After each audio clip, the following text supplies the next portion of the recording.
Student की हाल है जी।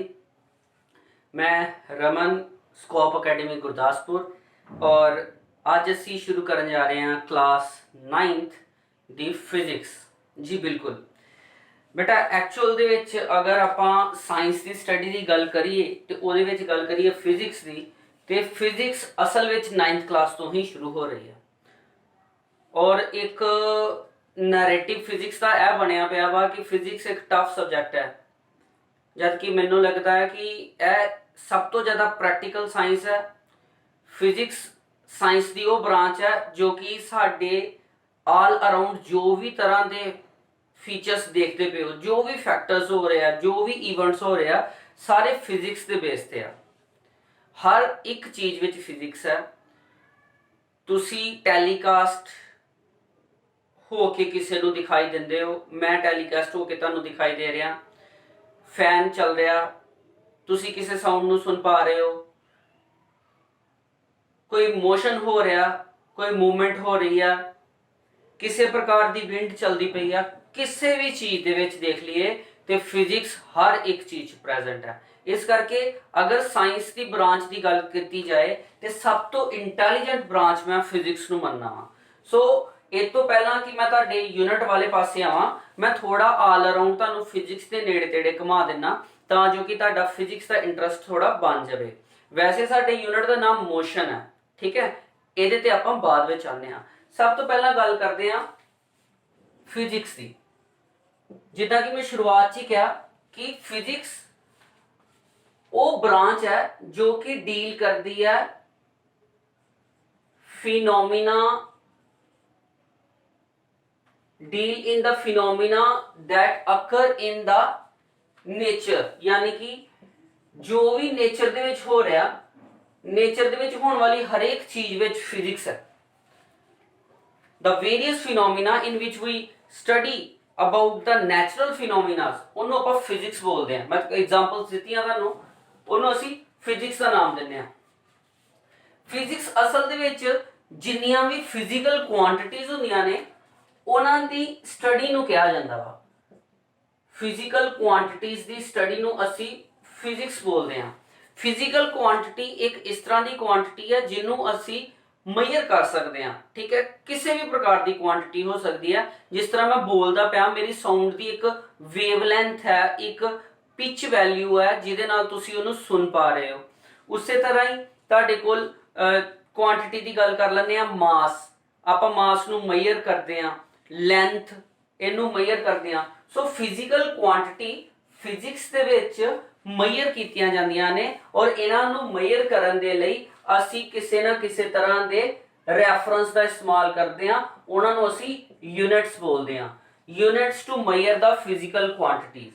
Physical quantities ਦੋ ਪ੍ਰਕਾਰ ਦੀਆਂ ਹੁੰਦੀਆਂ ਨੇ ਜੋ ਕਿ ਅਸੀਂ ਪੜ੍ਹ ਚੁੱਕੇ ਹਾਂ। ਇੱਕ ਪੜ੍ਹਿਆ ਅਸੀਂ ਸਕੇਲਰ ਕੁਆਂਟੀਟੀ ਔਰ ਦੂਸਰਾ ਅਸੀਂ ਪੜ੍ਹਿਆ ਵੈਕਟਰ ਕੁਆਂਟੀਟੀ। ਅਗਰ ਕਿਸੇ ਨੇ ਇਹਨਾਂ ਨੂੰ ਨਹੀਂ ਕੀਤਾ ਤੇ ਮੈਂ ਥੋੜਾ ਜਿਹਾ ਡਿਟੇਲ 'ਚ ਚਲਾ ਜਾਣਾ। ਇਹੋ ਜੀ ਫਿਜ਼ੀਕਲ ਕੁਆਂਟੀਟੀਜ਼ ਜਿਨ੍ਹਾਂ ਨੂੰ ਮੇਜ਼ਰ ਕਰਨ ਵਾਸਤੇ ਸਿਰਫ ਔਰ ਸਿਰਫ ਮੈਗਨੀਟਿਊਡ ਦੀ ਜ਼ਰੂਰਤ ਹੋਵੇ, ਸਿਰਫ ਇਹਨਾਂ ਦੇ ਲਈ ਉਹਨਾਂ ਦੀ ਮਾਤਰਾ ਦਾ ਹੀ ਵਰਤੋਂ ਕੀਤੀ ਜਾਏ, ਉਹਨਾਂ ਨੂੰ ਆਪਾਂ ਸਕੇਲਰ ਕੁਆਂਟੀਟੀ ਦਾ ਨਾਮ ਦਿੰਦੇ ਹਾਂ। For example mass, for example length, for example time. ਇਹ ਤੁਹਾਡੀਆਂ ਸਕੇਲਰ ਕੁਆਂਟੀਟੀਜ਼ ਨੇ। ਇਹੋ ਜਿਹੀਆਂ ਕੁਆਂਟੀਟੀਜ਼ ਨੂੰ ਮੇਜ਼ਰ ਕਰਨ ਦੇ ਲਈ ਸਿਰਫ ਔਰ ਸਿਰਫ ਤੁਹਾਡੇ ਕੋਲ ਮੈਗਨੀਟਿਊਡ ਦੀ ਜ਼ਰੂਰਤ ਹੈ। There is no requirement of direction. ਪਰ ਵੈਕਟਰ ਕੁਆਂਟੀਟੀਜ਼ ਉਹ ਟਾਈਪ ਹੈ ਫਿਜ਼ੀਕਲ ਕੁਆਂਟੀਟੀਜ਼ ਦੀ ਜਿਨ੍ਹਾਂ ਦੇ ਵਿੱਚ ਤੁਹਾਨੂੰ ਮੈਗਨੀਟਿਊਡ ਚਾਹੀਦਾ ਹੈ ਔਰ ਮੈਗਨੀਟਿਊਡ ਦੇ ਨਾਲ ਨਾਲ ਪਲੱਸ ਡਾਇਰੈਕਸ਼ਨ ਵੀ ਹੋਣੀ ਚਾਹੀਦੀ ਆ। ਅਗਰ ਡਾਇਰੈਕਸ਼ਨ ਤੁਸੀਂ ਡਿਫਾਈਨ ਨਹੀਂ ਕਰਦੇ ਤੇ ਪੂਰੀ ਤਰ੍ਹਾਂ ਨਾਲ ਵੈਕਟਰ ਕੁਆਂਟੀਟੀ ਨੂੰ ਐਕਸਪਲੇਨ ਨਹੀਂ ਕੀਤਾ ਜਾ ਸਕਦਾ। For example, velocity, for example, force। ਹੁਣ ਅਗਰ ਮੰਨ ਲਓ ਆਪਾਂ ਗੱਲ ਕਰਦੇ ਹਾਂ ਸਕੇਲਰ ਕੁਆਂਟੀਟੀ ਦੀ। ਸਕੇਲਰ ਕੁਆਂਟੀਟੀ ਵਿੱਚ ਆਪਾਂ ਗੱਲ ਕਰ ਲੈਂਦੇ ਹਾਂ ਮਾਸ ਦੀ। ਮਾਸ ਆਪਾਂ ਕਿਸੇ ਵੀ ਚੀਜ਼ ਨੂੰ weight ਕਰਕੇ ਕੱਢ ਸਕਦੇ ਹਾਂ ਵੀ ਇਹਦਾ weight ਇੰਨਾ ਵਾ, ਇਹਦਾ ਮਾਸ ਇੰਨਾ ਵਾ। ਮੈਂ 60 kg ਆ, ਕੋਈ 70 kg ਆ, ਕੋਈ 50 kg ਆ, ਦੈਨ ਉਹਦੀ ਮੇਜ਼ਰਮੈਂਟ ਕਰ ਸਕਦੇ ਹਾਂ ਅਸੀਂ।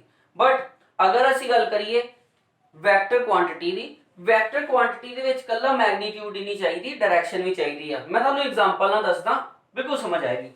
ਫੋਰ ਐਗਜ਼ਾਮਪਲ ਮੈਨੂੰ ਕਿਹਾ ਜਾਂਦਾ ਕਿ ਇੱਕ ਦਰਵਾਜ਼ਾ ਬੰਦ ਹੈ, ਉਸ ਦਰਵਾਜ਼ੇ ਦੇ ਉੱਪਰ 70 ਨਿਊਟਨ ਫੋਰਸ ਲਗਾਓ ਤੇ ਉਹ ਦਰਵਾਜ਼ਾ ਜਿਹੜਾ ਵਾ ਉਹ ਓਪਨ ਹੋ ਜਾਏਗਾ। ਇੱਕ ਡੋਰ ਕਲੋਜ਼ ਹੈ, ਉਹਨੂੰ ਖੋਲਣ ਲਈ 70 ਨਿਊਟਨ ਫੋਰਸ ਲਗਾਣੀ ਹੈ। ਇਹ ਜਿਹੜਾ 70 ਨਿਊਟਨ ਹੈ ਇਹ ਸਾਡੇ ਕੋਲ ਸਕੇਲਰ ਵੈਲਿਊ ਦੇਤੀ ਆ, ਪਰ ਅਗਰ ਮੈਂ ਫੋਰਸ ਨੂੰ ਸਹੀ ਡਾਇਰੈਕਸ਼ਨ 'ਚ ਨਹੀਂ ਲਗਾਉਂਦਾ ਤੇ ਦਰਵਾਜ਼ਾ ਨਹੀਂ ਖੁੱਲ ਸਕਦਾ। ਯਾਨੀ ਕਿ ਫੋਰਸ ਨੂੰ ਤਾਂ ਜੋ ਕਿ ਉਹ ਪ੍ਰੋਡਕਟਿਵ ਹੋਵੇ ਉਹਨੂੰ ਲਗਾਉਣ ਦੇ ਲਈ ਸਹੀ ਡਾਇਰੈਕਸ਼ਨ ਦੀ ਵੀ ਜ਼ਰੂਰਤ ਹੈ। ਅਗਰ ਮੈਂ ਉਹਨੂੰ ਸਹੀ ਜਗ੍ਹਾ ਦੇ ਉੱਤੇ ਸਹੀ ਦਿਸ਼ਾ ਦੇ ਵਿੱਚ ਨਹੀਂ ਲਗਾਵਾਂਗਾ ਤੇ ਦਰਵਾਜ਼ਾ ਓਪਨ ਨਹੀਂ ਹੋਏਗਾ। ਇਸ ਤਰ੍ਹਾਂ ਸਾਡੇ ਕੋਲ ਜਿਹੜੀਆਂ ਵੈਕਟਰ ਕੁਆਂਟੀਟੀਜ਼ ਨੇ ਉਹਨਾਂ ਲਈ ਡਾਇਰੈਕਸ਼ਨ ਮੈਟਰ ਕਰਦੀ ਆ, ਡਾਇਰੈਕਸ਼ਨ ਮੈਟਰ ਕਰਦੀ ਆ। ਠੀਕ ਹੈ, ਸੋ ਇਹ ਸਾਰਾ ਕੁਝ ਮੈਂ ਜੋ ਕਰਵਾਉਣ ਡਿਆ ਐਕਸਟਰਾ ਹੀ ਸਿਰਫ ਕਿਉਂਕਿ ਫਿਜ਼ਿਕਸ ਨਾਲ ਜੁੜਨ ਦੇ ਲਈ ਇਹ ਸਾਰੀਆਂ ਚੀਜ਼ਾਂ ਸਾਡੇ ਕੋਲ ਜ਼ਰੂਰੀ ਨੇ। ਸੋ ਫਿਜ਼ੀਕਲ ਕੁਆਂਟੀਟੀਜ਼ ਦੋ ਤਰ੍ਹਾਂ ਦੀਆਂ ਹੁੰਦੀਆਂ ਨੇ, ਸਕੇਲਰ ਔਰ ਵੈਕਟਰ। ਸਕੇਲਰ ਕੁਆਂਟੀਟੀ ਉਹ ਹੈ ਜਿਹਨੂੰ ਅਸੀਂ ਮੇਜ਼ਰ ਕਰਨ ਦੇ ਲਈ ਸਿਰਫ ਮੈਗਨੀਟਿਊਡ ਦੀ ਜ਼ਰੂਰਤ ਹੈ, ਜਿਹਦੇ ਵਿੱਚ ਬੇਸਿਕ ਸਕੇਲਰ ਕੁਆਂਟੀਟੀ ਮਾਸ, ਲੈਂਥ, ਟਾਈਮ, ਟੈਂਪਰੇਚਰ ਨੂੰ ਸਿੱਧੇ ਅਸੀਂ ਸੈਲਸੀਅਸ ਜਾਂ ਕੈਲਵਿਨ ਚ ਪਤਾ ਕਰਦੇ ਹਾਂ, ਇਹਦੇ ਚ ਵੀ ਡਾਇਰੈਕਸ਼ਨ ਦੀ ਕੋਈ ਜ਼ਰੂਰਤ ਨਹੀਂ ਹੈ। ਸੋ ਵੈਕਟਰ ਕੁਆਂਟੀਟੀ ਵਿੱਚ ਕੀ ਆ ਜਾਂਦਾ, ਵੈਕਟਰ ਕੁਆਂਟੀਟੀਜ਼ ਉਹ ਨੇ ਜਿਨ੍ਹਾਂ ਦੇ ਵਿੱਚ ਸਾਨੂੰ ਡਾਇਰੈਕਸ਼ਨ ਦੀ ਵੀ ਲੋੜ ਹੁੰਦੀ ਆ। ਵੈਕਟਰ ਕੁਆਂਟੀਟੀਜ਼ ਜੋ ਵੀ ਹੋਣ ਉਹਨਾਂ ਦੇ ਉੱਤੇ ਇੱਕ ਵੈਕਟਰ ਪਾ ਕੇ ਉਹਨਾਂ ਨੂੰ ਬੇਟਾ ਰਿਪਰੈਜ਼ੈਂਟ ਕੀਤਾ ਜਾਂਦਾ। ਜਿੱਦਾਂ ਵੈਲੋਸਿਟੀ ਆ ਉਦਾਂ ਇਸ ਤਰ੍ਹਾਂ ਆਪਾਂ ਇੱਕ ਐਰੋ ਲਗਾਇਆ ਹੋਏਗਾ, ਫੋਰਸ ਹੈ ਐਰੋ ਲਗਾਇਆ ਹੋਏਗਾ, ਐਕਸਲਰੇਸ਼ਨ ਹੈ ਐਰੋ ਲਗਾਇਆ ਹੋਏਗਾ। ਵੈਕਟਰ ਕੁਆਂਟੀਟੀ ਨੂੰ ਰਿਪਰੈਜ਼ੈਂਟ ਕਰਨ ਦਾ ਇੱਕ ਤਰੀਕਾ ਵਾ ਕਿ ਉਹਨੂੰ ਲਿਖਣ ਤੋਂ ਬਾਅਦ ਉਹਦੇ ਸਿਰ ਦੇ ਉੱਤੇ ਉਹਦੇ ਹੈਡ ਦੇ ਉੱਤੇ ਇੱਕ ਐਰੋ ਲਗਾ ਦਿੱਤਾ ਜਾਂਦਾ। ਸੋ ਇਹ ਤੇ ਹੋ ਗਿਆ ਤੁਹਾਡੇ ਕੋਲ ਫਿਜ਼ੀਕਲ ਕੁਆਂਟੀਟੀਜ਼ ਔਰ ਉਹਦੀ ਟਾਈਪਸ। ਹੁਣ ਅਲੱਗ-ਅਲੱਗ ਫਿਜ਼ੀਕਲ ਕੁਆਂਟੀਟੀ ਨੂੰ ਮੇਜ਼ਰ ਕਰਨ ਵਾਸਤੇ ਬੇਟਾ ਜੀ ਅਲੱਗ-ਅਲੱਗ ਤਰੀਕੇ ਨਾਲ ਅਸੀਂ ਯੂਨਿਟ ਦੀ ਰਚਨਾ ਕੀਤੀ ਹੋਈ ਆ। ਯੂਨਿਟ ਮਤਲਬ ਜਿਨ੍ਹਾਂ ਦੀ ਹੈਲਪ ਦੇ ਨਾਲ ਅਸੀਂ ਕਿਸੇ ਕੁਆਂਟੀਟੀ ਦੀ ਮੇਜ਼ਰਮੈਂਟ ਕਰਦੇ ਆ। ਫੋਰ ਐਗਜ਼ਾਮਪਲ मान लो मेरे को कोई टेबल है, ठीक है, और मैं ओदी लेंथ नु मेजर करदा ते ओदी लेंथ आंदी है 5 मीटर। ए जेड़ा 5 है ए एदा न्यूमेरिकल फैक्टर वैल्यू है और m की है, m हैगा तुहाडे कोल यूनिट। किसी भी फिजिकल क्वांटिटी नु रिप्रेजेंट करने वास्ते यूनिट दा बहुत मुल है। अगर यूनिट किसी चीज तो हटा दिता जाए तो उस फिजिकल क्वांटिटी नु एग्जैक्टली डिफाइन नहीं किया जा सकता। फिजिकल क्वांटिटी के पैरामीटर और ओदी अमाउंट नु एक्सप्लेन करने वास्ते यूनिट बहुत जरूरी है। अगर यूनिट नहीं लग्या तो तुसी ओनू एक्सप्लेन नहीं कीता कर सकते। यूनिट एक तरह का स्टैंडर्ड रैफरेंस हुंदा जिहदे नाल किसी भी फिजिकल क्वांटिटी नु तुसी फाइंड आउट कर सकते हो। फॉर एग्जांपल मैं तुहानू बोलदा बेटा जी इस तरह करना, तुसी मार्केट गए हो तो तुसी आंदे वेले 4 kg टमाटर ले आना, ठीक है, 4 kg पोटैटो ले आना। जो तुसी मतलब वो समान नू लैन जांदे हो और अगर तुहानू यूनिट याद भुल जांदे आ या मैं तुहानू यूनिट नहीं दसदा तो फिर तुहाडे लई बहुत ज़्यादा टिपिकल हो जाएगा किसी चीज़ नू लैके आना, क्योंकि तुहाडे कोल अमाउंट की वैल्यू है बट उहदे यूनिट नहीं आ। सो यूनिट जिहड़े आ बहुत ही फैक्ट रखते हैं। और इत्थे ही तुहानू मैं एक चीज़ फिर बोलन लगा, 9th ईवन आने वाले टाइम च भी यह स्टूडेंट की खास क्वालिटी रही है कि वो कभी भी किसी चीज़ का, चाहे वो न्यूमेरिकल है और चाहे वो मैथमैटिक्स है, ਉਹਦੇ ਪਿੱਛੇ यूनिट नहीं लिखते। बेटा उन्होंने लिखण की आदत पाओ, उन्होंने समझण की आदत पाओ, वो तुहाडे काम आउणगे। यही प्रॉब्लम्स आंदी है स्टूडेंट नूं। स्टूडेंट पिछे यूनिट सिस्टम नूं बकायदा नोटिफाई नहीं करता और ना ही उन्होंने कन्वर्शन आती है एक टाइप ऑफ यूनिट तो दूजे टाइप ऑफ यूनिट ते जान दी। ठीक है, सो अपनी जी प्रॉब्लम्स ने पहला उन्होंने देखो फिर अगे जान बारे सोचते हैं। सो यह तो हो गया तुहाडे कोल फिजिक्स का वो हिस्सा जो कि जरूरी है सानू फिजिक्स समझण वास्ते। वैसे तो होर बहुत सारिया चीज़ां सी पर मैं कन्फ्यूज नहीं करना चाहता। हुण गल आंदी आ साडे कोल साडे चैप्टर दी जिहदा नाम है मोशन। देखो बेटा यह यूनिट मोशन फिजिक्स की वो ब्रांच ना बिलोंग करता जिन्हों असी मकैनिक्स का नाम दिता है। What is mechanics? Mechanics physics की वो ब्रांच है जो कि स्टडी ऑफ मोशन की गल करती है। मोशन की है, मोशन किनू करने हैं, मोशन किन्नी प्रकार का हुंदा वगैरह वगैरह आप इहदे दी गल करनी है। हुण सब तो पहला तो गल आंदी है तुहाडे को मोशन की है। देखो बेटा, when any object changes it's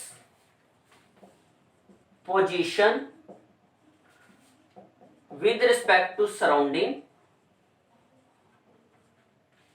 in any time interval,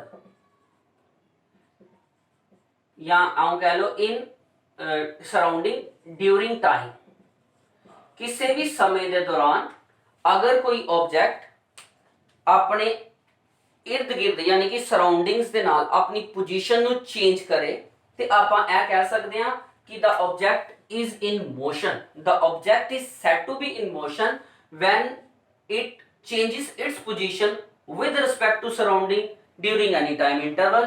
ਆਪਾਂ ਨੂੰ motion ਦੇ ਨਾਮ ਨਾਲ ਜੋੜਦੇ ਹਾਂ। और if it doesn't, अगर ਇਹ change नहीं करता यानी कि no change, फिर ਆਪਾਂ इसे टर्म ਨੂੰ दूसरा शब्द दे दिੰਨੇ ਆ, ਆਪਾਂ ਨੂੰ ਕਹਿ ਦਿੰਨੇ ਆ it is in rest. If it doesn't change its position with respect to surrounding during any time interval, then it is said to be in rest. So motion और rest ਇਹ ਦੋਨੇ टर्म्स ਜਿਹੜੀਆਂ ਇੱਕ ਦੂਜੇ ਨਾਲ ਜੁੜੀਆਂ ਹੋਈਆਂ ਨੇ। अगर कोई ऑब्जेक्ट मोशन च है, ਇਹਦਾ मतलब कि वो ऑब्जेक्ट जो है वो रेस्ट विच नहीं, और अगर कोई ऑब्जेक्ट रेस्ट विच चल रहा, ਇਹਦਾ मतलब ਇਹ निकल के आंदा कि ਇਹ ऑब्जेक्ट जो है मोशन विच नहीं, क्योंकि अगर वो मोशन च इट मीनस वो रेस्ट च नहीं है। ठीक है, बट कई बार इस तरह हो सकता कि यह एक रिलेटिव टर्म भी कहती है, it is relative to observer. यह मन्निया जाता कि यह ऑब्जर्वर ते डिपेंड करता कि ऑब्जर्वर दे हिसाब नाल ऑब्जेक्ट की करता पिया। कई बार इस तरह हो सकता कि ऑब्जेक्ट एक्चुअल दे विच मोशन च होवे पर फिर भी रेस्ट विच दिखाई देवे, या एक्चुअल च रेस्ट विच होवे ते फिर भी मोशन च दिखाई देवे। यह सारा कुछ डिपेंड करता ऑब्जर्वर ते। मैं तुहानू एक एग्जांपल नाल समझाना कि किस तरह मोशन और रेस्ट जेडे ने और रिलेटिव टर्म्स ने। देखो, मान लो तुसी ते तुहाडे दोस्त दोने एक कार दे विच बैठ के ट्रैवल कर रहे हो और दोने एक दूजे दे बिल्कुल सामने बैठे हो। इस वेले कार जिन्नी मर्जी स्पीड ते चल जाए, तुसी दोने रेस्ट विच ही कहलाओगे विद रिस्पेक्ट टू अदर, क्योंकि मैं और मेरा दोस्त एक दूसरे दे सामने बैठे हैं और कार च जा रहे हैं, पर असी एक दूजे दे रिस्पेक्ट के हिसाब नाल रेस्ट विच हैं। पर अगर एक बाहर दा कोई भी पर्सन जो कि कार दे बाहर है, अगर वो सानू देखदा ते उस दी ऑब्जर्वेशन के हिसाब नाल असी मोशन च है, यानी कि यह हो सकता कि observer with respect to object इस कंडीशन के बेस के उत्ते कोई ऑब्जेक्ट किसी वास्ते रेस्ट विच हो सकता, किसी वास्ते मोशन च भी हो सकता। So rest and motion both are relative terms with respect to the observer. ठीक है, इतों तक समझ आ गया बेटा? असी पढ़िया मोशन की है, किसी भी ऑब्जेक्ट का with respect to surrounding move करना मोशन है, पोजीशन चेंज करना मोशन है, और अगर वो पोजीशन चेंज नहीं करता तो वो रेस्ट है, और रेस्ट और मोशन ए दोनों ही चीज़ां ऑब्जर्वर ते डिपेंड करदियां ने। सो ए रिलेटिव टर्म है। ठीक है, ओके। हुण इस तो पहला कि मैं अगे चला, एक छोटी जी टर्म नूं तुहानूं डिफाइन करांगा, और उस टर्म का नाम है पॉइंट ऑब्जेक्ट।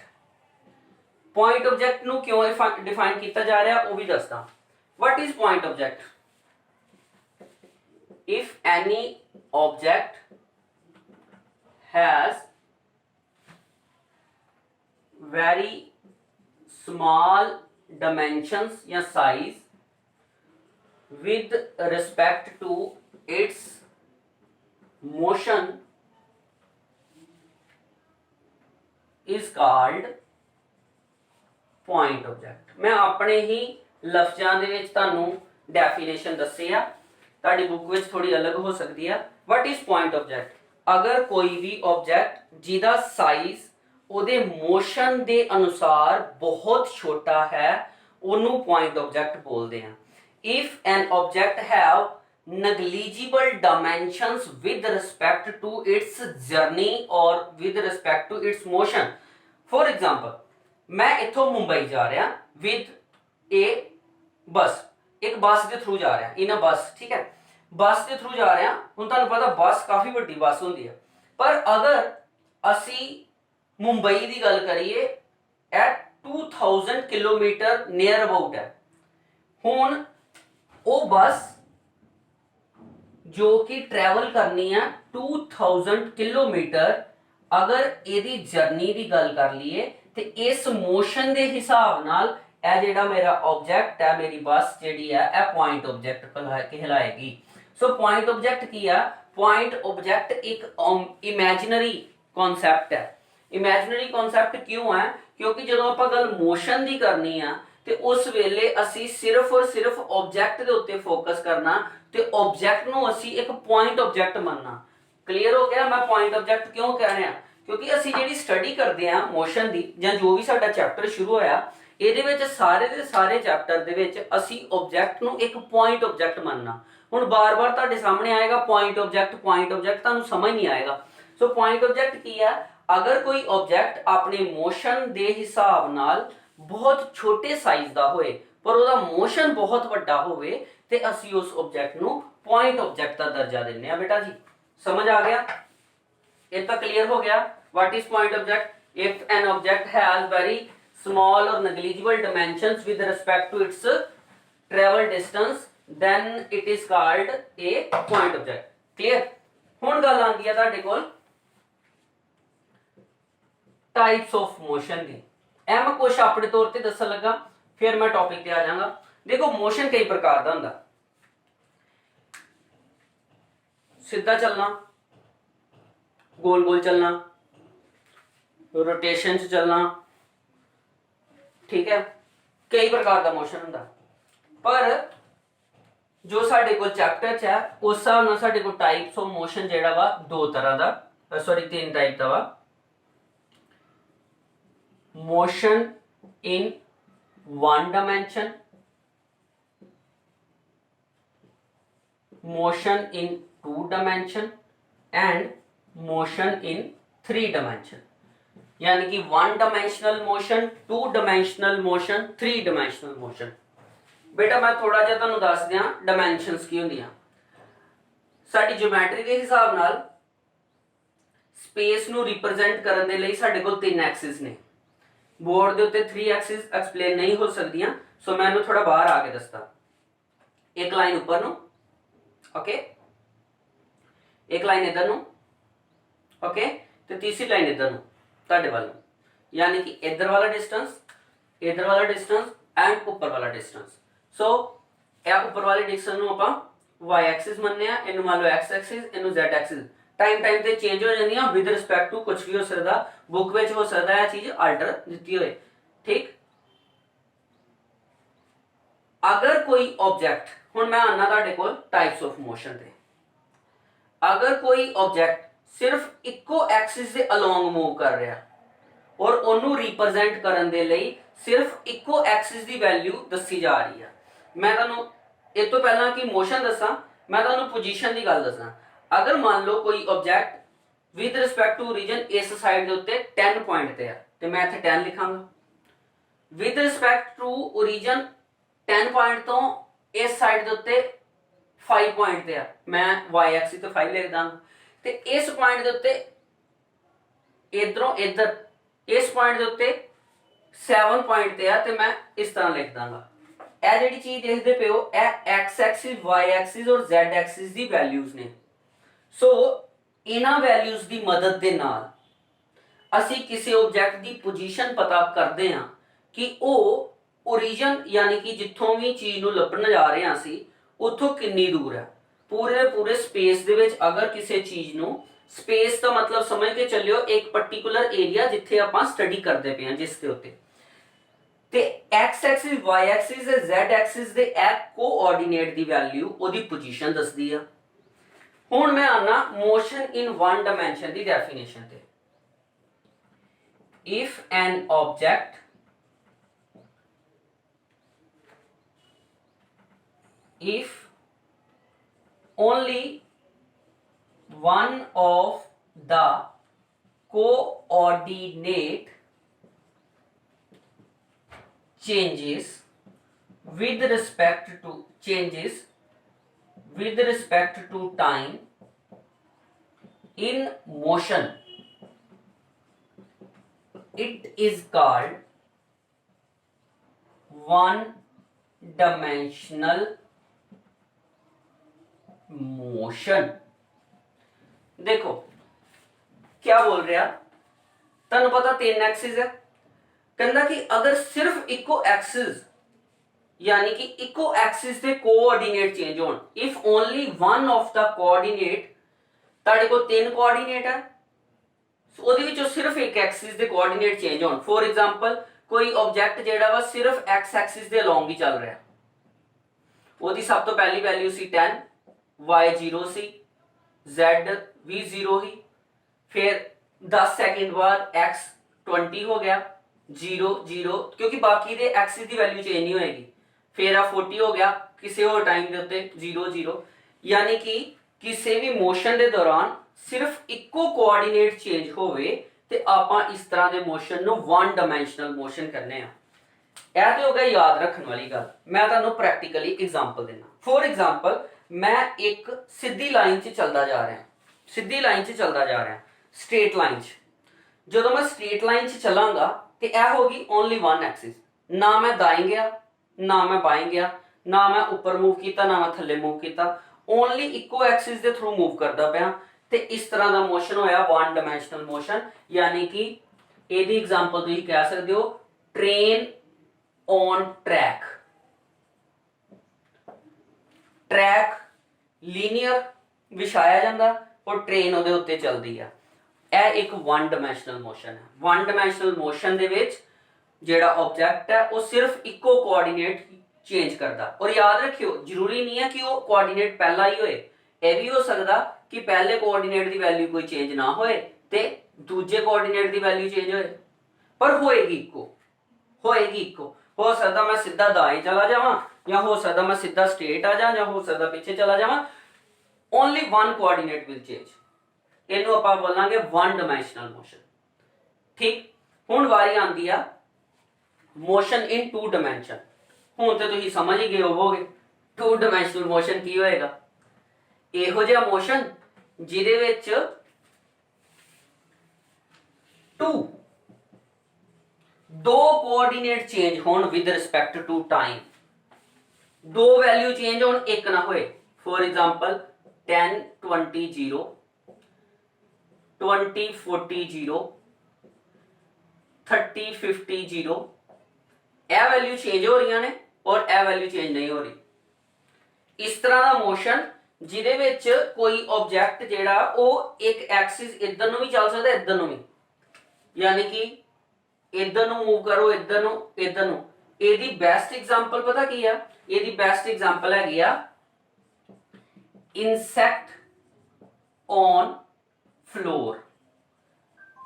किसी भी फ्लोर दे उत्ते इंसैक्ट जदों मूव करता वो कभी स्ट्रेट लाइन से नहीं चलता, ठीक है, क्योंकि उन्होंने नहीं पता स्ट्रेट लाइन का, वो लैफ्ट राइट जाता। यदि गल कर लो इस बोर्ड के उत्ते एक्स एक्सिस है, कोई इंसैक्ट इधर नूं जा रहा, फिर कभी इधर जा रहा, कभी इधर जा रहा, इस विच वो की करता पाया एक्स और वाई दोने एक्सिस से मूव करता पाया। जदों कोई ऑब्जेक्ट एक्स एक्सिस और वाई एक्सिस दोने एक्सिस से मूव करेगा तो आप बोलांगे ए टू डायमेंशनल मोशन है। To dimensional motion which object दोनों एक्सिस दे अलोंग मूव कर सकता। और डेली लाइफ च असी भी to dimensional motion he follow करते हैं। तुसीं नोट करो, तुसीं मूव करते हो किदां मूव करते हो? थ्रू द प्लेन चलते हो ना, जमीन ते चलते पे आपां, और कभी राइट जाने कभी लैफ्ट जाने, यह साडा टू डायमेंशनल मोशन है। सो हुण ज़्यादा दूर नहीं है, थ्री डायमेंशनल मोशन भी समझ ते आ ही गया हुण तुहानूं। If all the three coordinates, सारे दे सारे कोऑर्डिनेट्स तिन्ने ही एक्स भी वाई भी जेड भी, इन्हां दी वैल्यू चेंज होए 10 20 25 20 25 30 60 70 90 कुछ कर लो, अगर सारी की सारी एक्सिस चेंज होएगी x ਵੀ y ਵੀ z ਵੀ, ਤੇ ਇਹਨੂੰ ਆਪਾਂ 3 ਡਾਇਮੈਂਸ਼ਨਲ ਮੋਸ਼ਨ ਕਵਾਂਗੇ। ਤੇ ਇਹਦੀ ਐਗਜ਼ਾਮਪਲ ਆ ਗਈ ਦਿਮਾਗ 'ਚ, ਆਈ। ਇਹਦੀ ਐਗਜ਼ਾਮਪਲ ਹੈ ਬਰਡਸ ਇਨ ਸਕਾਈ। ਪਤੰਗਬਾਜ਼ੀ ਕੀਤੀ ਤੁਸੀਂ, ਪਤੰਗਬਾਜ਼ੀ ਦੇ ਵਿੱਚ ਪਤੰਗ ਨੂੰ ਜਦੋਂ ਅਸੀਂ ਇਧਰ ਨੂੰ ਮੂਵ ਕਰਵਾਉਂਦੇ ਆ, ਐਕਸ ਐਕਸਿਸ ਇਧਰ ਨੂੰ ਮੂਵ ਕਰਵਾਉਂਦੇ ਆ, ਵਾਈ ਐਕਸਿਸ ਅਗਰ ਆਪਾਂ ਥੋੜਾ ਉਹਨੂੰ ਅੱਗੇ ਨੂੰ ਭੇਜਦੇ ਆ, ਪਿੱਛੇ ਭੇਜਦੇ ਆ, ਜ਼ੈਡ ਐਕਸਿਸ, ਯਾਨੀ ਕਿ X axis, Y axis, Z axis ਦੀਆਂ ਕਿੰਨੀਆਂ ਐਗਜ਼ਾਮਪਲਸ ਨੇ, ਪਰ ਇਹ ਹੁੰਦੀ ਆ ਸਪੇਸ ਮੂਵਮੈਂਟ। ਇਹਦੇ ਬਾਰੇ ਤੁਹਾਡੇ ਨਾ ਤੁਹਾਡੇ 2 ਡਾਇਮੈਂਸ਼ਨਲ ਦੀ ਮੋਸ਼ਨ ਹੈ, ਨਾ ਹੀ 3 ਡਾਇਮੈਂਸ਼ਨਲ ਮੋਸ਼ਨ ਹੈ, ਇਹ ਇਸ ਚੈਪਟਰ 'ਚ ਨਹੀਂ ਹੈਗਾ। 1 ਡਾਇਮੈਂਸ਼ਨਲ ਮੋਸ਼ਨ ਆਪਾਂ ਇਸ ਚੈਪਟਰ 'ਚ ਪੜਨ ਜਾ ਰਹੇ ਹਾਂ। ਸੋ ਆਪਾਂ ਸਿਰਫ ਸਟ੍ਰੇਟ ਲਾਈਨ ਮੋਸ਼ਨ ਦੀ ਗੱਲ ਕਰਨੀ ਆ, ਸਟ੍ਰੇਟ ਲਾਈਨ ਮੋਸ਼ਨ ਅਲੋਂਗ ਏ ਪਾਰਟਿਕੂਲਰ ਐਕਸਿਸ, ਜੋ ਕਿ ਬਿਲਕੁਲ ਔਖਾ ਨਹੀਂ ਆ। ਇੱਥੋਂ ਤੱਕ ਸਮਝ ਆ ਗਿਆ ਬੇਟਾ ਜੀ। ਅਸੀਂ ਮੂਵ ਕਰ ਸਕਦੇ ਹਾਂ 1 dimensional in a single line, 2 dimensional on the plane, ਇਹਨੂੰ ਪਲੇਨਰ ਮੋਸ਼ਨ ਬੋਲਦੇ ਆ, ਤੇ 3 ਡਾਇਮੈਂਸ਼ਨਲ ਜਿਹਦੇ ਵਿੱਚ ਆਪਾਂ ਗੱਲ ਕਰਦੇ ਹਾਂ ਸਪੇਸ ਦੀ, ਹਰ ਪਾਸੇ ਮੂਵਮੈਂਟ ਕਰਨਾ, ਠੀਕ ਹੈ। ਸੋ ਇਹ ਹੈ 3 ਡਾਇਮੈਂਸ਼ਨਲ ਮੋਸ਼ਨ। ਸੋ ਮੋਸ਼ਨ ਹੁੰਦਾ 3 ਤਰ੍ਹਾਂ ਦਾ, 3 ਟਾਈਪ ਦਾ। ਆਪਾਂ ਸ਼ੁਰੂ ਕਰ ਚੁੱਕੇ ਹਾਂ ਮਕੈਨਿਕਸ, ਮੈਂ ਜ਼ਿਆਦਾ ਅੱਜ ਨਹੀਂ ਕਰਵਾਵਾਂਗਾ। ਔਰ ਇੱਥੋਂ ਤੱਕ ਤੁਹਾਨੂੰ ਤੁਹਾਡੇ ਕਮੈਂਟਸ ਤੋਂ ਮੈਨੂੰ ਸਮਝ ਆ ਜਾਏਗੀ ਕਿ ਤੁਹਾਨੂੰ ਇਹ ਚੀਜ਼ ਵਧੀਆ ਲੱਗੀ। ਅਗਰ ਸਮਝ ਆ ਜਾਏਗਾ ਤੇ ਅਗਲਾ ਲੈਕਚਰ ਹੋਰ ਵੀ ਵਧੀਆ ਕਰਵਾਉਣ ਦੀ ਕੋਸ਼ਿਸ਼ ਹੋਏਗੀ। ਮੇਰੀ ਇਹ ਗਾਰੰਟੀ ਰਹੀ ਕਿ ਇਹ ਜਿਹੜੀ ਪ੍ਰੋਬਲਮ ਸੀ ਨਾ ਤੁਹਾਡੀ ਫਿਜ਼ਿਕਸ ਨੂੰ ਲੈ ਕੇ, ਜਾਂ ਕਿਸੇ ਕੋ ਸੁਣਦੇ ਹੋ ਤੁਸੀਂ ਫਿਜ਼ਿਕਸ 'ਚ ਪ੍ਰੋਬਲਮ ਹੈ ਕਿ ਫਿਜ਼ਿਕਸ ਔਖੀ ਆ, ਇੱਦਾਂ ਕੁਝ ਨਹੀਂ ਆ। ਫਿਜ਼ਿਕਸ ਬਹੁਤ ਸਿੰਪਲੀਫਾਈਡ ਹੈ। ਫਿਜ਼ਿਕਸ ਨੂੰ ਅਗਰ ਸਮਝਣਾ ਵਾ ਤੇ ਦਿਮਾਗ ਵਿੱਚ ਪਿਕਚਰ ਬਣਾਉਣਾ ਸਿੱਖੋ, ਕਿਉਂਕਿ ਮੈਂ ਹਮੇਸ਼ਾ ਇਹ ਗੱਲ ਕੀਤੀ ਆ ਕਿ ਅਗਰ ਤੁਸੀਂ ਕਿਸੇ ਵੀ ਚੀਜ਼ ਨੂੰ ਪੜ੍ਹਦੇ ਪਏ ਹੋ ਤੇ ਉਹਦੇ ਲਈ ਇੱਕ ਡਾਇਗਰਾਮ ਤੁਹਾਡੇ ਦਿਮਾਗ 'ਚ ਬਣਦਾ ਪਿਆ ਵਾ, ਇਟ ਮੀਨਸ ਤੁਸੀਂ ਸਹੀ ਟਰੈਕ ਤੇ ਹੋ, ਤੁਸੀਂ ਵਧੀਆ ਪੜ੍ਹਦੇ ਪਏ ਹੋ। ਅਗਰ ਕੋਈ ਪਿਕਚਰ ਨਹੀਂ ਬਣਦੀ ਪਈ ਔਰ ਤੁਸੀਂ ਉਹਨੂੰ ਯਾਦ ਕਰ ਲੈਂਦੇ ਹੋ, ਉਹ ਟਰੈਕ ਹੀ ਗਲਤ ਹੈ, ਉਹਦਾ ਕੁਝ ਨਹੀਂ ਹੋ ਸਕਦਾ, ਉਹਦੀ ਬਿਲਕੁਲ ਪੜ੍ਹਾਈ ਨਹੀਂ ਹੋ ਸਕਦੀ। ਠੀਕ ਹੈ, ਠੀਕ ਹੈ ਬੇਟਾ ਜੀ। ਅੱਜ ਫਿਰ ਦਿਓ ਇੱਥੇ ਇੰਨੇ ਟਾਈਮ ਦੇ ਵਿੱਚ ਵਿਦਿਆ, ਇਹ ਤੋਂ ਜ਼ਿਆਦਾ ਮੈਂ ਨਹੀਂ ਕਰਾਵਾਂਗਾ। ਸੋ ਹੈਵ ਅ ਨਾਈਸ ਡੇ। ਅਗਰ ਤੁਹਾਨੂੰ ਮੇਰਾ ਵੀਡੀਓ ਵਧੀਆ ਲੱਗਿਆ ਤੇ ਇਹਨੂੰ ਲਾਈਕ ਕਰਕੇ ਸ਼ੇਅਰ ਵੀ ਕਰ ਦਿਓ, ਔਰ ਆਪਣੇ ਦੋਸਤਾਂ ਨੂੰ ਦੱਸੋ ਕਿ ਪੰਜਾਬੀ 'ਚ ਸਾਡੇ ਪੰਜਾਬੀ 'ਚ ਪੜ੍ਹਾਈ ਕਰਦੇ ਆ, ਔਰ ਕੋਸ਼ਿਸ਼ ਕਰਾ ਰਹੇ ਆ ਕਿ ਪੰਜਾਬੀ ਦੇ ਵਿੱਚ ਵੀ ਸਾਨੂੰ ਸਮਝ ਆ ਸਕੇ। ਠੀਕ ਹੈ ਜੀ, ਓਕੇ ਬੇਟਾ ਜੀ।